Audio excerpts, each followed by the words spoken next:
சேலம் மல்லூர் பகுதியில் ரயில்வே சுரங்கப்பாதை அமைக்க வலியுறுத்தி தண்டவாளத்திற்கு நடுவில் நின்றபடி போராட்டம் செய்ய முயன்ற இளைஞர்களை ரயில்வே போலீசார் எச்சரித்து அனுப்பி வைத்தனர்.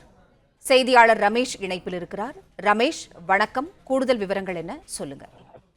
வணக்கம். சேலம் அருகே உள்ளது மல்லூர். இங்கு ரயில் நிலையம் உள்ளது. இந்த ரயில் நிலையம் அருகே வேங்காம்பட்டி மற்றும் பல்வேறு கிராமங்கள் உள்ளது. இந்த கிராமங்களுக்கு செல்லும் பொதுமக்கள் ரயில்வே கேட் அடிக்கடி மூடப்படுவதால் பெரிதும் சிரமப்பட்டு வந்தனர். இதனால் ரயில் நிலையம் அருகே சுரங்கப்பாதை அமைக்க வேண்டும் என பல வருடங்களாக கோரிக்கை வைத்து பல்வேறு போராட்டங்கள் நடத்தி வருகிறார்கள். இந்த நிலையில் இன்று காலை மல்லூர் பேரூராட்சி துணைத் தலைவர் வேங்கை ஐயனார் தலைமையில் 500க்கும் மேற்பட்ட பொதுமக்கள் மல்லூர் ரயில் நிலையம் அருகே தர்ணா செய்தனர். இதனால் பரபரப்பு ஏற்பட்டது. இவர்களை தாசில்தார் மற்றும் ரயில்வே துறை அதிகாரிகள் சமாதானப்படுத்தினர். இந்த நிலையில் அந்த வழியே கூட்ஸ் ஒன்று சென்றது.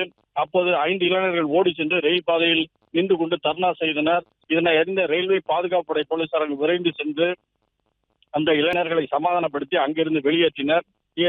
இதனால் சிறிது நேரம் அந்த பரபரப்பு ஏற்பட்டது. நன்றி ரமேஷ், தகவல்களுக்கு நன்றி.